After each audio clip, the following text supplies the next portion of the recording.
Hello दोस्तों, TSC online classes में आप सभी का स्वागत है।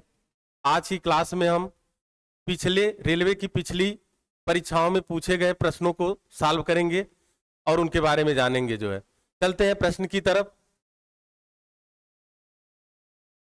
जैसे सबसे बड़ी तथा सबसे बड़ी तथा सबसे छोटी दो अंकों की अभाज्य संख्याओं के अंतर की गणना कीजिए। बात की जा रही है अभाज्य संख्या, यानी अभाज्य संख्या के बारे में हमको जानना है। सबसे पहले कि अभाज्य संख्या हम कहते किसे हैं। अभाज्य संख्या हम कहते किसे हैं? तो ऐसी संख्याएं जो स्वयं और एक के अतिरिक्त किसी अन्य संख्या से न विभाज्य हो, ऐसी संख्याओं को हम अभाज्य संख्या कहते हैं, यानी प्राइम नंबर कहते हैं। एग्जाम्पल देखा जाए अगर, तो जैसे 2 को रख लिया जाए, 2 खुद और एक के अतिरिक्त किसी अन्य संख्या से नहीं विभाजित होगी, यानी एक और खुद 2 के अलावा कोई अन्य संख्या इसे नहीं विभाजित कर सकती, इसलिए 2 की श्रेणी में रहेगी, तो अभाज्य संख्या की श्रेणी में रहेगी। तो अब हमको क्या पूछा? 2 अंकों की बतानी हमको सबसे छोटी संख्या कौन सी है? 2 अंकों की सबसे छोटी संख्या कौन सी है? सबसे छोटी संख्या तो 11 है। और 2 अंकों की सबसे बड़ी संख्या, अगर सबसे बड़ी संख्या कौन सी है तो 97 है, 97 है। और इन्हीं का अंतर हमको बताना है। तो जब इनका अंतर बताना है तो 7 में से 1 माइनस करेंगे 6, 9 में से 1 माइनस करेंगे 8, यानी इन दोनों संख्याओं के बीच का जो अंतर होगा वो 86 होगा। यानी राइट आंसर कौन सा होगा?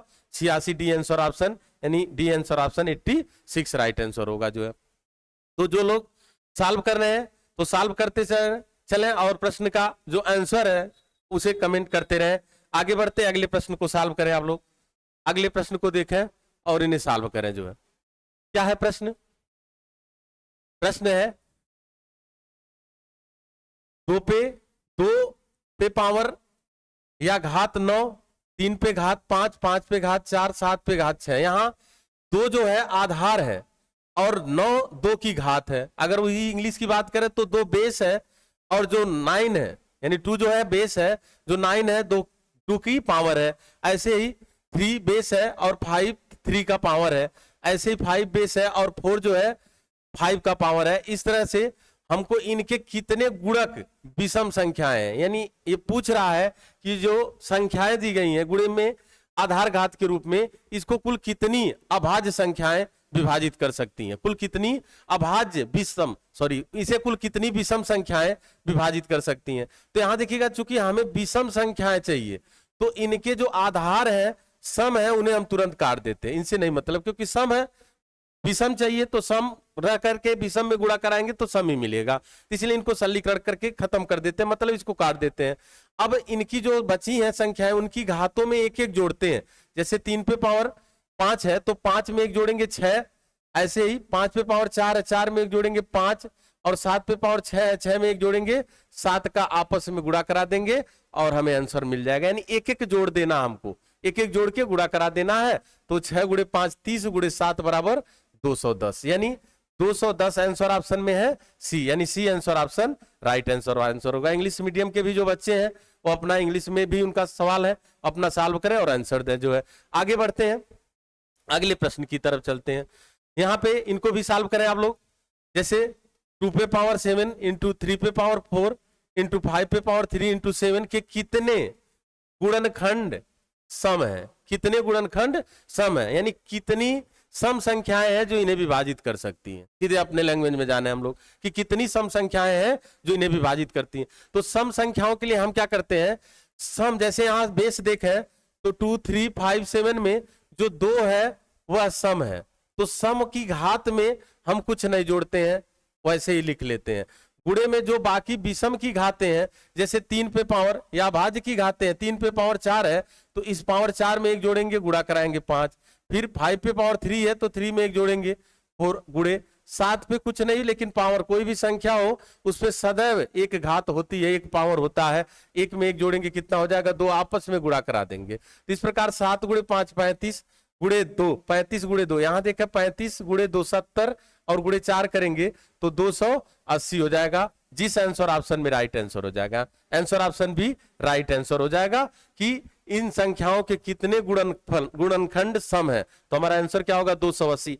अब इस प्रश्न की बात की जाए अगर, तो आरआरबी एनटीपीसी 2021 शिफ्ट 1, फिर उसी आरआरबी एनटीपीसी 2021 में फिर दूसरे डे में पूछा गया दोनों, 2 बार, यानी एक ही परीक्षा में ये प्रश्न कितनी बार पूछा है, तो 2 बार पूछ चुका। इसीलिए जो प्रीवियस ईयर के जो क्वेश्चन होंगे, हमें इनकी परीक्षाएं जो आने वाली हैं, आगे होने वाली हैं जो है, उनमें काफी हमें लाभ देंगी जो है, या हमें काफी हमारा जो रिस्पांस है उन परीक्षाओं में अच्छा रहेगा जो है। तो चलते हैं आगे और अगले प्रश्न की तरफ चलते हैं जो है। अब यहां से देखा जाए 7864 में कौन सी या किस न्यूनतम संख्या का योग करें, मतलब कि कह रहा है कि 7864 में हम कौन सी न्यूनतम संख्या जोड़ दें कि जो प्राप्त संख्या हमको मिले, ये जो प्राप्त संख्या मिले, यह प्राप्त संख्या कैसी हो, पूर्ण वर्ग हो। यानी कोई एक संख्या दे दिया 7864 में, हम कौन सी एक न्यूनतम संख्या इसमें ऐड कर दें कि जो हमें प्राप्त होने वाली संख्या है वह कैसी संख्या बन जाए, तो पूर्ण वर्ग बन जाए जो है। तो ऐसे प्रश्नों को सॉल्व करने के लिए हमें भाग विधि से भाग विधि से वर्गमूल ज्ञात करना आना चाहिए। 7864 का हम वर्गमूल ज्ञात करेंगे भाग विधि से, तो दाहिने साइड से 2 का जोड़ा बनाते हैं, और फिर अब यहां हमें 78 जो है किसी ऐसी संख्या का उसी में हमें गुणा करना है कि मान इससे इसके बराबर हो या इसके कम हो, कि मान जो है इसके बराबर या इससे कम हो। तो अगर 8 बार 8 का 8 में गुणा करें 64, 9 का 9 में गुणा करें 81, तो केवल कितनी बार जाएगा, 8 8 64। अब इस वाले को हम घटा देते हैं, इस वाले 8 को ला करके जोड़ देते हैं, भाग विधि से वर्गमूल ज्ञात करना। अब देखते हैं 8 और 8 जोड़ेंगे 16 होगा, घटाएंगे 8 में से 4 मिला, 7 में से 6 1 मिला, और अब 2 अंक जो 2 का जोड़ा बनाए हैं वो एक साथ उतरेगा। अब देखिए जितनी बार जाएगा उससे एक बार अधिक ले जाएंगे, क्यों कि हमें जोड़ना है, यानी इसमें जोड़ना है ना, तो इसलिए हम अधिक बार ले जाएंगे। अंदाजा यहीं से लगाते हैं कि 16 अट्ठम यानी 16 अट्ठम 128, 16 नवा 144, यानी 9 बार थोड़ा एक्स्ट्रा हो जाएगा, तो 9 बार ले जाएंगे।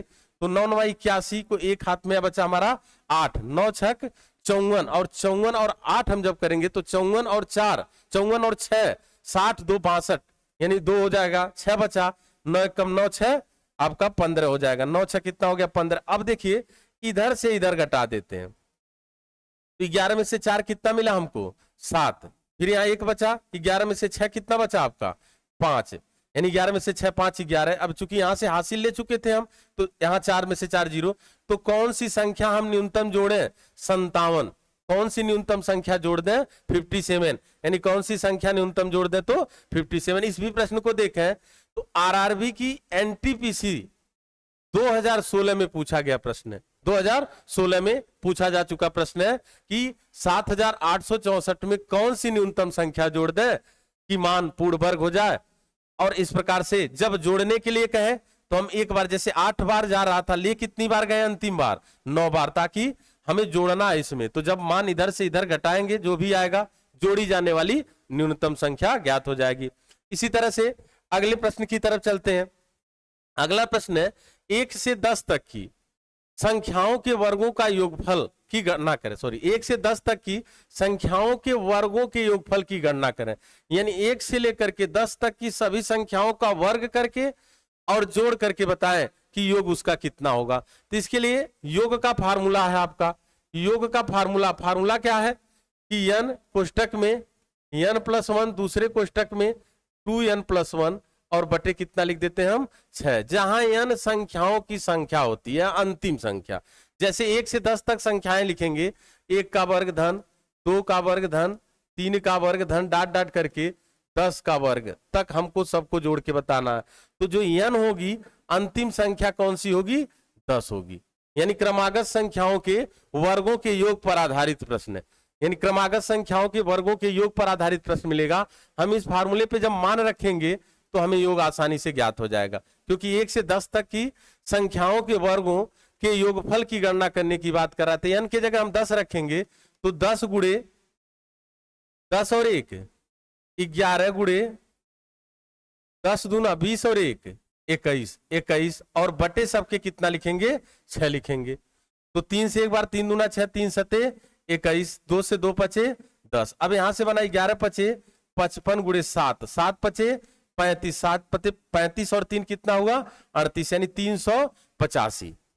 तो इस फार्मूले का प्रयोग करके हम आंसर ज्ञात कर लेंगे जो है कि 1 से लेके जहां तक पूछा हो 1 से 10 तक, किसी परीक्षा में 1 से 15 तक पूछ दिया कि वर्गों का योग बतावें, 1 से 20 तक का, तो हमें इस फार्मूले का प्रयोग कराना है। इस फार्मूले का प्रयोग करा के आंसर ज्ञात कर लेना है। तो यहाँ प्रश्न का आंसर कितना होगा 385। जिस आंसर ऑप्शन में थोड़ा सा स्प्रिंटिंग हुई सी पहले हो गया, तो यहाँ 385 हमारा राइट आंसर होगा जो है, राइट आंसर होगा। यहाँ पे कौन सा आंसर होगा 385 राइट आंसर हो जाएगा जो है। इसी तरह से अगले प्रश्न को सॉल्व कीजिए। अगला प्रश्न देखते हैं जो है, सॉल्व कीजिए। छोड़ देंगे। हाँ, तो अगला प्रश्न क्या है, सबसे छोटा पूर्णांक यानी सबसे छोटा पूर्णांक ज्ञात कीजिए जिसका घन स्वयं के बराबर है। अब देखिएगा, जिसका घन स्वयं के बराबर है, ये प्रश्न आपका आरआरबी की जेईई परीक्षा में पूछा जा चुका प्रश्न जो है।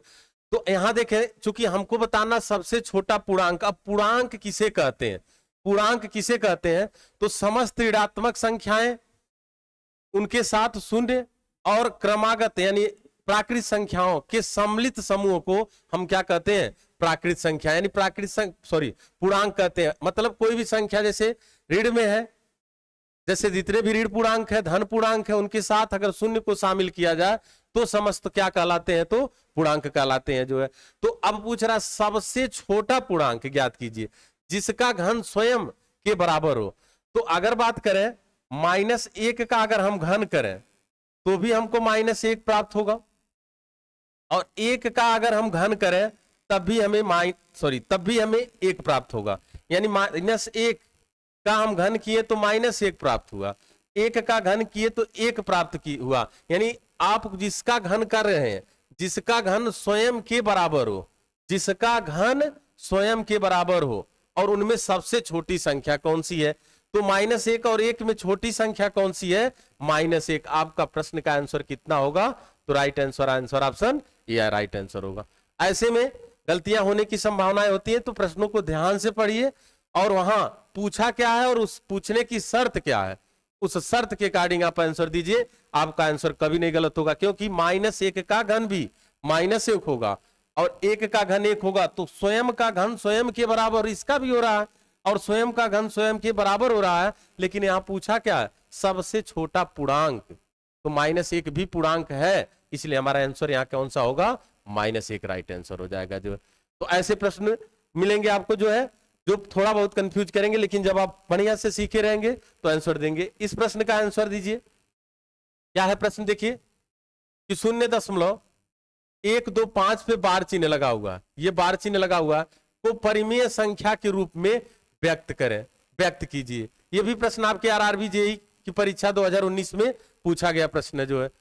तो अब इनको देखिएगा, ये बार चिन्ह का मतलब हमको आवर्त दशमलव भिन्न, आवर्त दशमलव भिन्न, आवर्त दशमलव भिन्न, आवर्त दशमलव भिन्न को साधारण भिन्न में बदलना अगर हम जान रहे हैं तो हम आसानी से, चूंकि परिमेय संख्या कहते किसे हैं, ऐसी संख्या जिन्हें P/Q के रूप में लिख दें, यानी भिन्न के रूप में लिख दें, जहां Q ≠ 0 हो, Q का मान 0 न हो, और P और Q दोनों क्या होने चाहिए, पूर्णांक होने चाहिए, उन्हें हम क्या कहेंगे, परिमेय संख्या कहेंगे जो है। तो ये आपकी जो आवर्त दशमलव भिन्न है, इनमें ये शुद्ध आवर्त दशमलव भिन्न है। शुद्ध आवर्त दशमलव भिन्न का मतलब दशमलव के बाद जब सभी अंकों पे बार चिन्ह लगाओ तो उन्हें हम शुद्ध आवर्त दशमलव भिन्न कहते हैं। जैसे इनको कन्वर्ट कैसे करते हैं, 0.125 पे बार चिन्ह लगा हुआ है, यानी दशमलव के बाद 3 संख्याएं, 3 अंक है, तीनों अंकों पे बार लगा हुआ है। तो इनको हम साधारण भिन्न में कैसे बदलेंगे, हम इन संख्याओं को लिख लेते हैं और 3 संख्याओं पे बार लिखा था, 3 बार 9 लिख देंगे। इस प्रकार से अगर कैलकुलेट हो रहा है, सरलीकरण हो रहा है तो कर दीजिए, और नहीं का सरलीकरण हो रहा तो छोड़ दीजिए। 125/999 आपका आंसर हो जाएगा। 125 बट्टे 999, यहाँ भी 125 बट्टे कितना होगा 999 आपका आंसर हो जाएगा। तो ऐसे भी प्रश्न आपको परीक्षाओं में मिलेंगे जो है, जिन्हें आप जब प्रैक्टिस किए रहेंगे तो आसानी से सॉल्व करके आंसर दे देंगे। आते हैं 4 अंकों वाली सबसे छोटी संख्या ज्ञात करें जो एक पूर्ण वर्ग हो। अब देखिए कुछ जब हम बढ़िया से प्रैक्टिस किए रहते हैं ऐसे प्रश्नों के लिए ध्यान से सुन लीजिए कि ऐसे प्रश्न, कुछ मैथ के ऐसे प्रश्न होते हैं जो जीके की तरह सॉल्व होते हैं, यानी हमें याद रहते हैं जो, यानी उन्हीं को हम कहते हैं मैथ का जीके जो है, यानी जीके की तरह याद करना होता है। तो 4 अंकों वाली सबसे छोटी संख्या ज्ञात कीजिए। सबसे छोटी संख्या ज्ञात करें जो एक पूर्ण वर्ग हो। अब बात करते हैं, पहले बेसिक सीख लेते हैं तो हम इनका एक 7 तरीका बताएंगे जो कभी नहीं भूलेगा। जो पहले बेसिक देख लेते हैं। तो 4 अंकों की सबसे छोटी संख्या कौन सी है? तो 1000 है। 4 अंकों की सबसे छोटी संख्या 1000 है, लेकिन 1000 पूर्ण वर्ग है तो नहीं। तो अब देखते हैं इसके बाद कौन सी पूर्ण वर्ग संख्या है। तो यहां से दाहिने से 2 2 का हम जोड़ा बनाएंगे, वही वर्गमूल ज्ञात करना। तो वर्गमूल ज्ञात करेंगे भाग विधि से, सॉरी वर्गमूल नहीं, वर्ग पूर्ण वर्ग, तो वर्गमूल ज्ञात करेंगे कैसे? 3 त्रिक का 9 घटाएंगे और ये वाला 3 यहां जोड़ देंगे, कितना हुआ 6, और यहां से घटाएं 1 हुआ, एक साथ दोनों अंक उतरेंगे जो है। तो देखिए अभी भी क्या करना, हमको आगे की संख्या लानी है। तो एक बार जाएगा, लेकिन हम ले जाएंगे कितनी बार? 2 बार। तो 2 दूना 4, 2 छक्के 12, और इधर से घटा लेंगे। तो जोड़ी जाने वाली न्यूनतम संख्या कितनी है? 24। सीधे कह सकते हैं कि अगर 1024 रहता तो उसका वर्गमूल 32 होता, यानी 24 कम पड़ रहा है। तो 1000 में हम 24 जोड़ देंगे। तो 4 अंकों की सबसे छोटी, जो प्रश्न पूछा हमसे कि 4 अंकों वाली सबसे छोटी संख्या ज्ञात करें जो एक पूर्ण वर्ग हो, तो आंसर कौन सा होगा? 1024, यानी आंसर हमारा राइट आंसर कौन सा होगा? बी वाला। राइट आंसर कौन सा? बी वाला। 2 याद रख लीजिएगा, एक होता है 31 का वर्ग, 31 का वर्ग, और एक होता है 32 का वर्ग। 31 का वर्ग 961, 3 अंकों की सबसे बड़ी से बड़ी पूर्ण वर्ग संख्या होती है। अब 32 का वर्ग 1024, 4 अंकों की सबसे छोटी से छोटी पूर्ण वर्ग संख्या होती है। यानी अगर हम देखें 31 और 32, चूंकि 31 के बाद पूर्णांक आएगा आपका 32, 31 का वर्ग जो 961 है, यह 3 अंकों की सबसे बड़ी पूर्ण वर्ग संख्या है। और तुरंत 31 के बाद 32 का जब हम वर्ग किए तो कितना मिला? 1024। यह 4 अंकों की सबसे छोटी पूर्ण वर्ग संख्या है। ये सब डाटा जब आप सेव रखेंगे अपने पास, जो है जानकारी रखेंगे, तो ऐसे प्रश्नों का आंसर केवल बस डायरेक्ट प्रश्न पढ़ना है और डायरेक्ट आंसर दे देना। जो तो आगे चलते हैं, अगले प्रश्न की तरफ चलते हैं। जो अब देखिएगा, एक प्लाईवुड, यानी जो प्लाई होता है लंबाई गुणे चौड़ाई गुणे मोटाई में, एक प्लाईवुड के 0.23 सेंटीमीटर मोटाई वाले 472 टुकड़े एक दूसरे के ऊपर रखे जाते हैं। तो इस प्रकार बने स्तंभ की मीटर में ऊंचाई क्या होती है? मतलब एक के बाद एक के बाद एक के बाद ऐसे रखते हुए कुछ मीटर ऊंचा बन गया। जो तो अगर 1 सेंटीमीटर की प्लाई एक हो और 2 टुकड़े रख दें, या 2 रख दें एक के बाद एक, तो 1 सेंटीमीटर कितना होगा? 2 सेंटीमीटर। तो हम टोटल स्तंभ की ऊंचाई देखने के लिए, हम ऊंचाई ज्ञात करने के लिए क्या करेंगे? यहां से ऊंचाई ज्ञात करने के लिए हम एक टुकड़े का कितना सेंटीमीटर मोटाई है? 0.2 सेंटीमीटर, और ऐसे कितने टुकड़े एक के ऊपर एक रखे गए हैं जो है? तो 472, लेकिन यह ऊंचाई सेंटीमीटर में आएगी। सेंटीमीटर में, हमसे मीटर में पूछा था, तो एक मीटर में कितना सेंटीमीटर होता है? 100, तो 100 से भाग करेंगे। अब यह ऊंचाई किस में आएगी? मीटर में आएगी। अब यह ऊंचाई मीटर में आएगी। अब देखते हैं, सॉल्व करने के लिए हम सीधे 3 का हम 23 का हम 472 में गुणा कराएंगे। तो 3 दूना, 3 का सबसे पहले गुणा करेंगे, 3 दूना 6, 3 सते 21, 3 चौके 12 और 2 14। अब हम 2 का गुणा कराएंगे, तो 2 दूना 4, और दाहिने साइड से एक अंक छोड़ के लिखते हैं। 2 दूना 4, 2 सते 14, 2 चौके 8 और 1 9, और ऐड करेंगे इनको, जो है ऐड करेंगे तो 6 4 1 5 4 4 8 9 1 10। अब देखिएगा, क्योंकि इसका गुणनफल टोटल आया 10 856। अब दशमलव लगाने की बारी आती है। तो ऊपर 2 अंक ऑलरेडी दशमलव है गुणनफल में, और जब एक के बाद 2 जीरो से भाग करेंगे तो 2 अंक और दशमलव बढ़ जाएगा। तो 2 2 4, यानी 1.0856 मीटर उसकी ऊंचाई हो जाएगी। 1.0856 मीटर कहां पे हमें दिख रहा है, जो है आंसर ऑप्शन बी में 1.0856 मीटर, 1.0856 मीटर इसकी ऊंचाई हो जाएगी। इस प्रकार से हमारा कौन से में है जो है, तो आपका जो है आरआरबी एलपी में। ये जो है चूंकि पूछा था मीटर में ऊंचाई, क्योंकि पूछा था कि मीटर में ऊंचाई, तो ये मीटर में ही आंकड़ा ऑप्शन में दिया गया है जो है। तो इस प्रकार आपका आंसर कौन सा होगा, आंसर ऑप्शन बी। चलते हैं अगले प्रश्न की तरफ। देखिए जब धीरे धीरे धीरे आप प्रीवियस ईयर क्वेश्चन को हम लोग जब सॉल्व कर लेंगे, तो उससे क्या होगा, जो हमें आगामी परीक्षाओं में प्रश्न मिलेंगे उनको हम लोग आसानी से तुरंत जैसे ही प्रश्न सामने आएगा देखें तुरंत हाँ हमने सॉल्व किया, ऐसे प्रश्नों को सॉल्व कर लेंगे जो है। चलते हैं इसका आंसर दीजिए, कितना आ रहा है।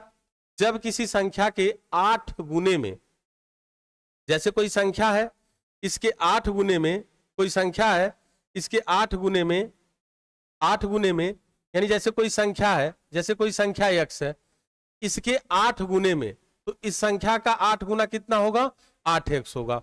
8 गुने में 4 जोड़ा जाता है, 4 जोड़ा जाता है, तो कह रहा है 4 जोड़ा जाता है तो प्राप्त परिणाम 3 अंकों की सबसे, तो प्राप्त परिणाम 3 अंकों की सबसे छोटी संख्या होती है।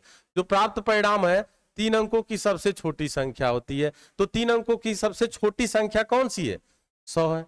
कौन सी है, 100 है। आगे बढ़ते हैं, यहां से सॉल्व करेंगे तो 8x बराबर, ये 4 जाके घटेगा तो 8x बराबर कितना होगा, 6। तो x बराबर 96 में हम 8 से भाग करेंगे, क्योंकि 8 यहाँ गुणे की क्रिया में था, भाग की क्रिया में बदल जाएगा। 8 1 कम 8 8 दूना 16। तो x की वैल्यू हमारी हो गई कितनी, 12। क्या पूछा आप प्रश्न में, पूछा क्या है कि वह संख्या क्या है। तो संख्या क्या माने थे आप, x माने थे। जो संख्या थी वह संख्या क्या माने थे आप, तो संख्या आप माने थे x। तभी ने x के 8 गुने में 4 जोड़े तो मिला 3 अंकों की सबसे छोटी संख्या 100 मिला, जहां से x की वैल्यू और संख्या 12 होगी। यानी आंसर हमारा कौन सा होगा, answer option A right answer होगा। ये भी प्रश्न देखिए, आरआरबी की आरपीएफ कांस्टेबल परीक्षा 2019, यानी आरपीएफ कांस्टेबल की 2019 की परीक्षा में ये पूछा जा चुका प्रश्न है जो है।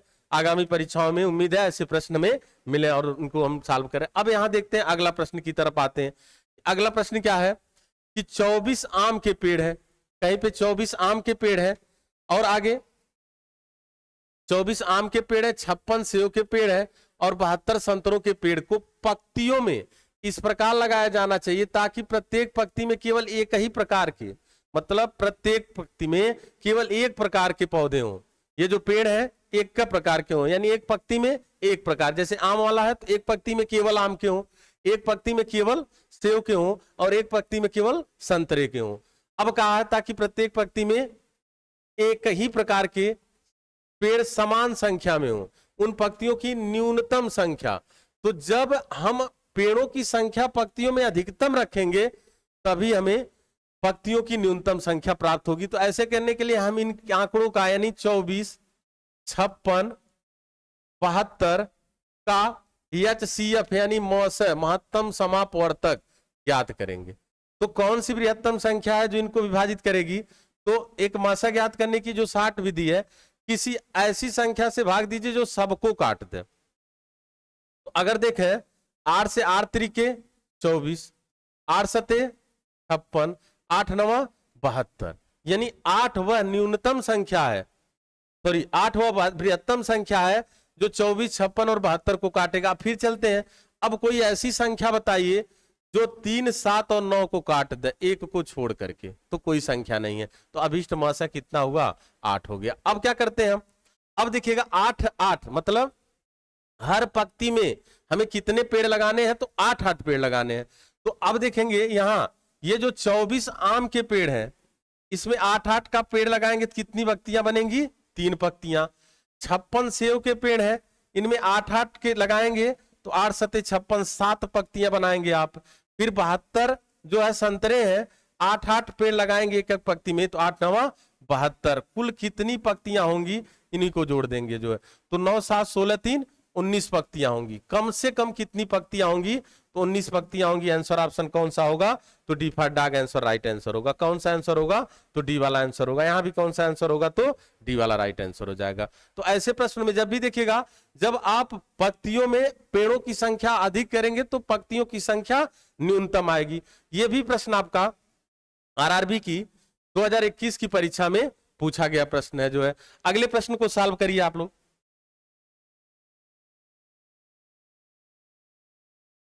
हाँ, तो चलते हैं अगले प्रश्न की तरफ।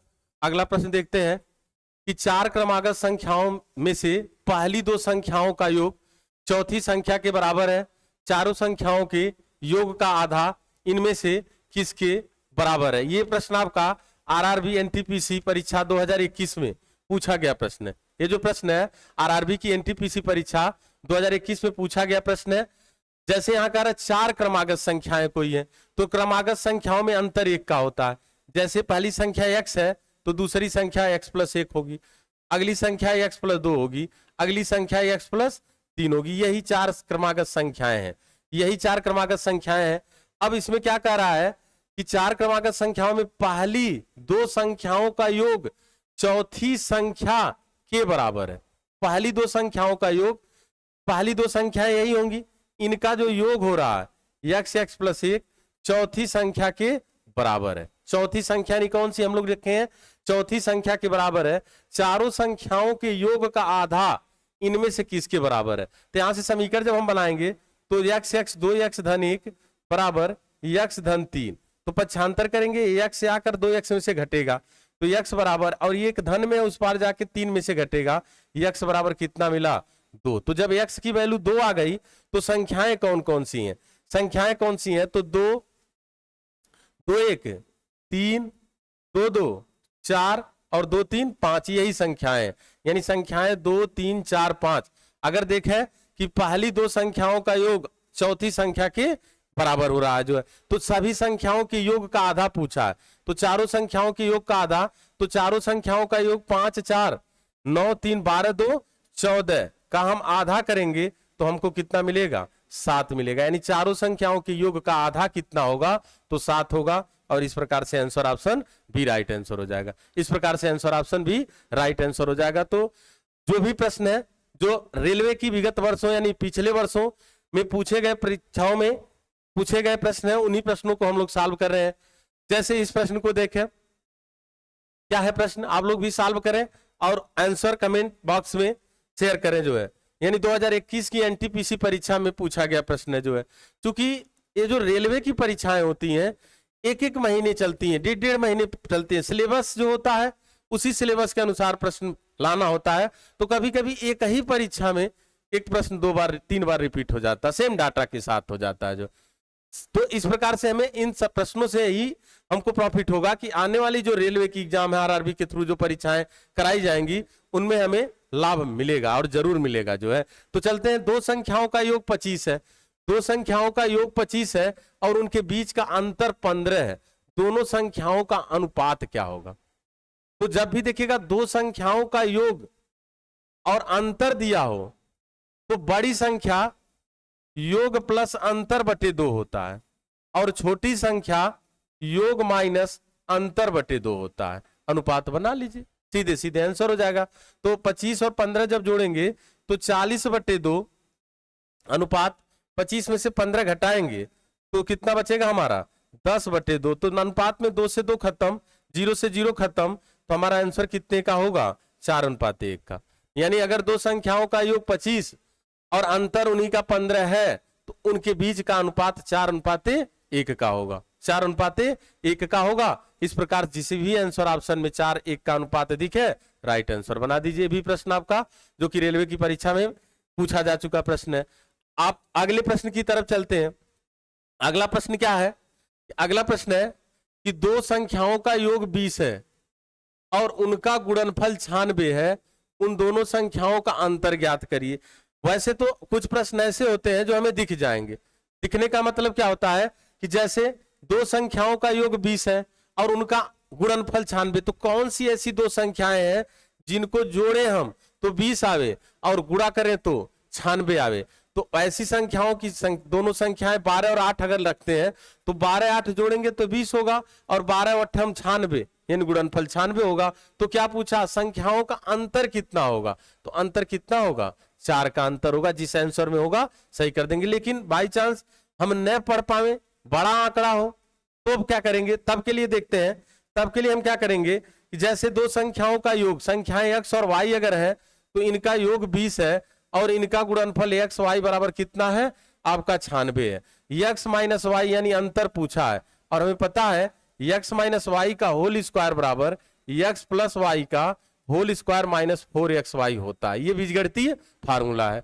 अगर इस फार्मूले पे हम मान रख दें तो x माइनस वाई बराबर का होल स्क्वायर बराबर x प्लस वाई की जगह हम 20 का स्क्वायर रखेंगे और माइनस 4 गुणे एक्स वाई की जगह हम 96 लिखेंगे। तो यहां से 20 का वर्ग 400 में से हम 4 छक 24, 4 9 36, जैसे 4 छक 24 बचा 2, 4 9 36, 2 38, इस प्रकार से 384।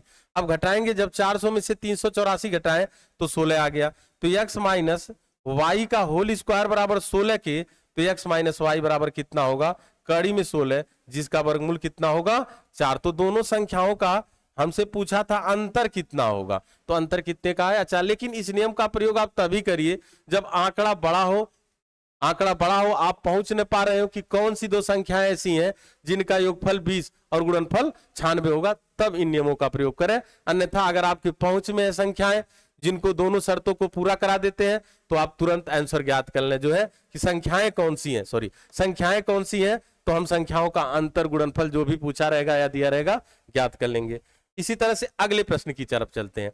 अगला प्रश्न जो है, एक व्यक्ति अपने बगीचे में 21,025 आम के पेड़ इस प्रकार लगाता है कि पंक्तियों की संख्या प्रत्येक पंक्ति में पेड़ों की संख्या के बराबर। जैसे मान लीजिए वो 3 पंक्ति लगा रहा है, 3 पंक्ति लगा रहा है, तो प्रत्येक पंक्ति में कितनी पौधे हो रहे हैं, 3 हो रहे हैं। एग्जाम्पल के रूप में हम रखें, अभी फिलहाल आंकड़ा अलग है।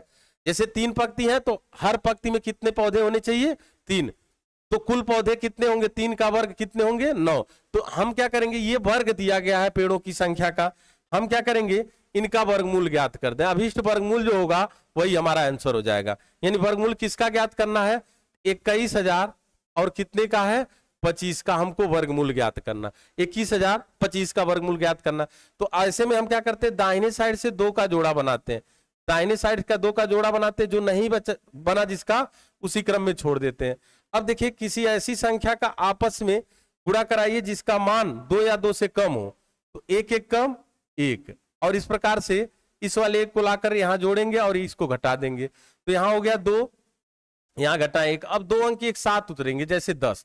अब देखिए 2 से कितनी बार जाएगा, तो 2 से अगर 4 बार लिखे है तो 4 यहां भी लिखना है, 4 यहां भी लिखना है। 4 चौके 16, 4 दूना 8 और 1 9। अगर 5 लिखते तो 110 से ज्यादा हो जाता। तो यहाँ घटाएंगे और ये वाला 4 ला करके ऐड कर देंगे, फिर हमें अगले मान मिलेंगे।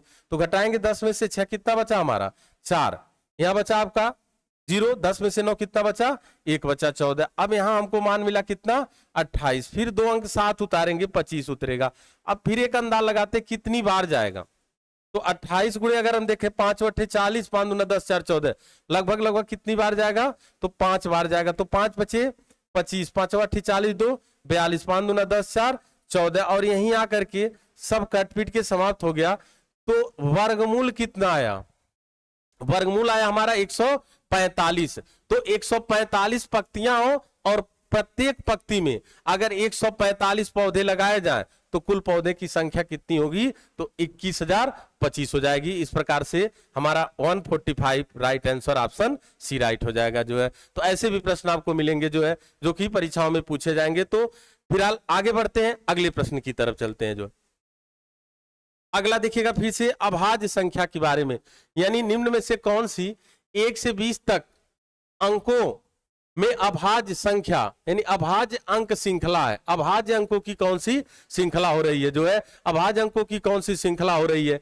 आगे बढ़ते देखिए, अब अभाज्य संख्याएं कौन सी संख्याएं आएंगी, अभाज्य संख्याएं वे संख्याएं होती हैं जो स्वयं और एक के अलावा किसी अन्य संख्या से विभाजित नहीं होती हैं। तो देख रहे हैं ये जो ऑप्शन ए है इसमें 2 नहीं है, इसमें 2 है, 3 नहीं है, 3 भी अभाज्य संख्या, 2 भी अभाज्य संख्या।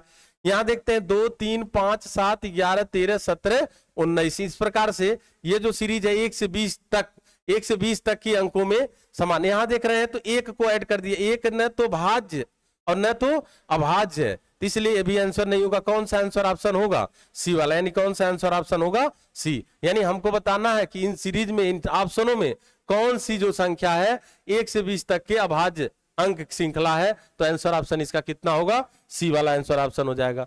इसी तरह से अब कह रहा है 5 से बड़ी किंतु 18 से छोटी सभी अभाज्य संख्याओं का योग का 1/3 इनमें से किसके वर्ग के बराबर है? मतलब कह रहा है कि 5 से बड़ी हो किंतु 18 से छोटी सभी अभाज्य संख्याओं के योग का 1/3 इनमें से किसके वर्ग के बराबर है। तो सबसे पहले तो हम उनके 1/3, अभी देखे पिछले प्रश्न में हम लोग देखे हैं कि जो अभाज्य संख्याएं हैं जैसे 2, 3, 5, 7, 11, तो यहां से 5 से और कितने के बीच पूछा हमसे? 5 से कहां तक पूछा है? तो 5 से बड़ी हो, तो 5 से बड़ी अभाज्य संख्या 7 है, आपका 11 है, 13 है, 17 है और फिर कौन सी है? 19 है, लेकिन हमको 18 के नीचे रहना। अब इनका पहले हम योग ज्ञात करेंगे। तो योग जब ज्ञात करेंगे तो यहां देखें 17, 3 20 और 10 30 हो गया और 11 7 18, तो 48 कितना होगा? 48, क्योंकि 30 10 40 1 41 7 48 का हम 1/3 करें तो 3 से 16 बार में, यानी हमको मिला 16। अब ये 16 किसके पूछा ने? 1/3 आपने 16 निकाल लिया। पूछा इनमें से किसके वर्ग के बराबर है, तो 16 किसके वर्ग के बराबर है? तो 4 का वर्ग 16 होता है। तो इस प्रकार से हमारा आंसर ऑप्शन कौन सा होगा? डी आंसर ऑप्शन होगा। कौन सा आंसर ऑप्शन होगा? डी। तो जब अभाज्य, देखिए प्रश्न में जब हमको अभाज्य संख्याएं कौन सी है, कहां से कहां तक की हैं, वह जब जानकारी रहेगी तो हम आसानी से, वैसे तो 1 से लेकर के 100 तक कुल कितनी, या 1 से 100 के बीच कहें या 1 से 100 तक कुल कितनी अभाज्य संख्याएं हैं? तो 25 अभाज्य संख्याएं हैं। और अगर आप एज ए वनडे एग्जाम तैयारी कर रहे हैं तो आपको ये 2500 संख्या लिख लें और आसानी से, क्योंकि बहुत बार कहीं से 1 से 50 के बीच का, 20 से 30 के बीच की अभाज्य संख्याओं का औसत कितना होगा, ये सारे प्रश्नों में अक्सर बनते रहते हैं। तो हम यही कहेंगे कि 1 से 100 तक की टोटल जो है 25 अभाज्य संख्याएं हैं, उनके बारे में बढ़िया रिवीजन कर लीजिए, जिससे आगामी परीक्षाओं में आपको मैथ में तो मिलता ही है अभाज्य संख्याओं का नाम, रीजनिंग में भी मिल जाता है, सीरीज वगैरह में, तो इसलिए आप इनको तैयार कर लें जो है। अगला प्रश्न देखते हैं, 2 क्रमानुगत संख्याएं ज्ञात कीजिए जिनमें पहली संख्या का 3 गुना, जिनमें पहली संख्या का 3 गुना दूसरी संख्या के 5 गुने, दूसरी संख्या के 2 गुने से 5 अधिक है। तो अगर हम 2 क्रमानुगत संख्याएं, पहली संख्या x और दूसरी संख्या क्रमानुगत है तो एक जुटेगा, अगली संख्या x प्लस होगी। कहा है पहली संख्या के, प्रश्न में क्या कहा देखिए, पहली संख्या का 3 गुना, पहली संख्या का 3 गुना 3x हो जाएगा, दूसरी संख्या के 2 गुने से, दूसरी संख्या के 2 गुने से 5 अधिक है, दूसरी संख्या के 2 गुने से 5 अधिक है। तो चूंकि हमें बराबर लिखना है तो हम यहां बराबर तभी लिख सकते हैं जब इसका 2 गुना करके इधर 5 हम क्या करें, जोड़ दें, हम बराबर लिख सकते हैं। क्योंकि अगर हम देखें कोई भी संख्या है, जैसे 15 है और 15 5 के 2 गुने से, 5 के 2 गुने से 5 अधिक है, 5 दूना 10 5 15, अगर इधर 2 गुना करके 5 जोड़ दें तो बीच में हम क्या लिख सकते हैं, बराबर लिख सकते हैं, बीच में बराबर लिख सकते हैं। तो उसी नियम के आधार पे बराबर आप तब लिख सकते हैं जब क्रिया उल्टी करेंगे। अब यहां से 3x बराबर 2 का गुणा होगा 2x धन 2 1 कम 2 और धन 5, पक्षांतर करेंगे 2x आके 3x में से घटेगा, x बराबर कितना मिला हमको 7, x की वैल्यू 7 मिल गया। पूछा क्या गया, प्रश्न में पूछा गया है 2 क्रमानुगत संख्याएं ज्ञात कीजिए जिनमें पहली संख्या का 3 गुना दूसरी संख्या के 2 गुने से 5 अधिक है। तो मूल संख्याएं देखिए, आप मूल संख्या जब माने थे तो पहली संख्या x माने थे और दूसरी संख्या x प्लस 1 माने थे। इन संख्याओं में x का मान 7 आया, यानी एक संख्या 7 है तो एक संख्या 7 1 8, यही दोनों संख्याएं हैं जो प्रश्न की सभी शर्तों को पूरी करेंगे जो है। तो संख्याएं कौन सी हैं, तो 7 और कौन सी हैं 8, 7 एंड 7 एंड 8 आपका आंसर हो जाएगा जो है। इसी तरह से अगले प्रश्न की तरफ चलते हैं जो है, अगले प्रश्न की तरफ पुश करिए। हाँ, तो अगले प्रश्न में देखते हैं एनटीपीसी आरआरबी की एनटीपीसी परीक्षा में पूछा गया प्रश्न है। प्रश्न क्या है कि वह छोटी से छोटी संख्या ज्ञात कीजिए जो 2 से 10 तक की सभी संख्याओं से विभाज्य। 2 से 10 तक की सभी संख्याओं से विभाज्य। अब यहां से देखें 2 से 10 तक यानी 2 3 4 5 6 7 8 9 10, चूंकि कहा प्रश्न में 2 से 10 तक की सभी संख्याओं से विभाज्य, तो ऐसे प्रश्नों में हम इनका लॉसन निकालेंगे। तो लॉसन निकालने से बेटर जब हमारे पास ऑप्शन है तो ऑप्शन का प्रयोग कर लें। क्या 9 सभी से विभाज्य हो जाएगा? इन जितनी भी संख्याएं लिखी गई हैं सबसे 9 विभाज्य हो जाएगा? नहीं होगा। यहां देखते हैं 504, तो 7 से क्या विभाज्य हो रहा है? हाँ, 7 7 49, 7 दूना 14। 9 से देखें 9 से विभाज्य हो जा रहा है जो है। अब यहां से देखते हैं क्या ये 6 से विभाज्य हो रहा है? तो 6 से विभाज्य हो जा रहा। मतलब सभी संख्याओं से देखना, 2 से कट जाएगा, 3 से कट जाएगा, 4 से काट रहे हैं तो 4 से भी कट जाएगा, 5 से, तो 5 से नहीं कटेगा, इसलिए इसको भी नहीं रखेंगे। 100 देख रहे हैं 7 से नहीं कटेगा, इसलिए सीधे सीधे हमारा आंसर कौन सा होगा? 2520। तो ऑप्शन मेथड का प्रयोग कर सकते हैं, नहीं तो फिर इनका खंड करिए। जैसे 2 है 3 है 4 को हम 2 गुणे 2 लिख सकते हैं, अभाज्य खंड करिए।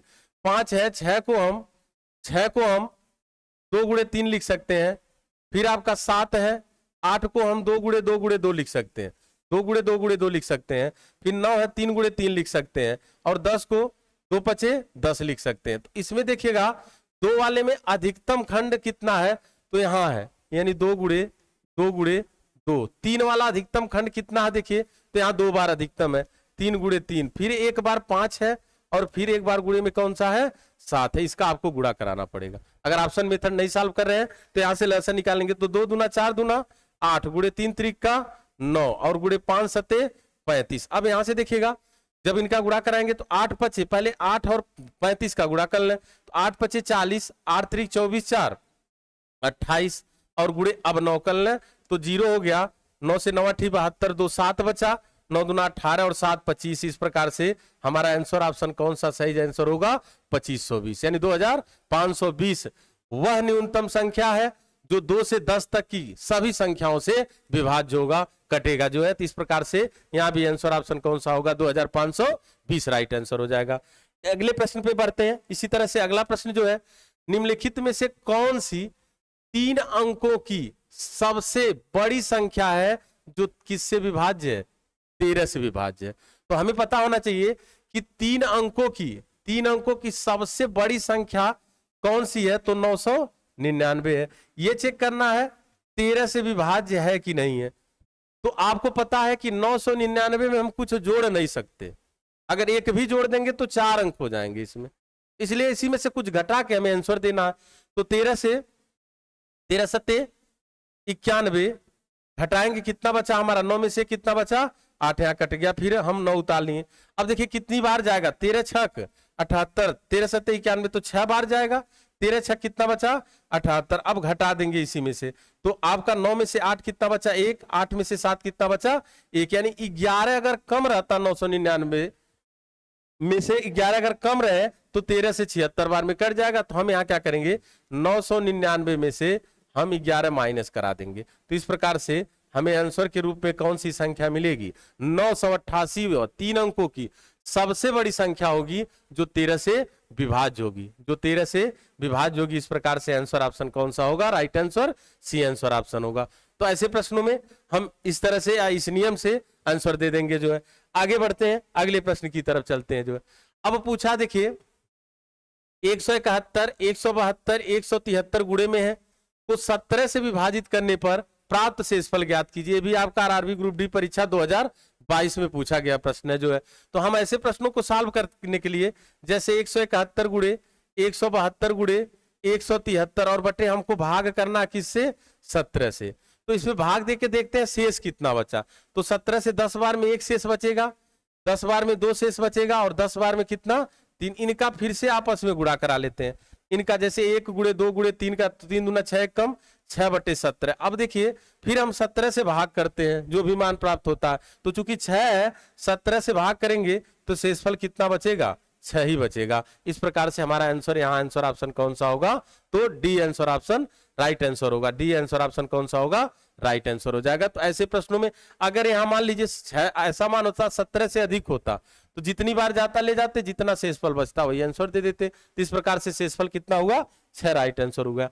अगला प्रश्न है निम्न में से कौन सी संख्या 9 और 11 दोनों से पूर्णतः विभाज्य है। अब देखिए 9 से विभाज्यता का योग, 9 से विभाज्यता का नियम क्या है कि अंकों का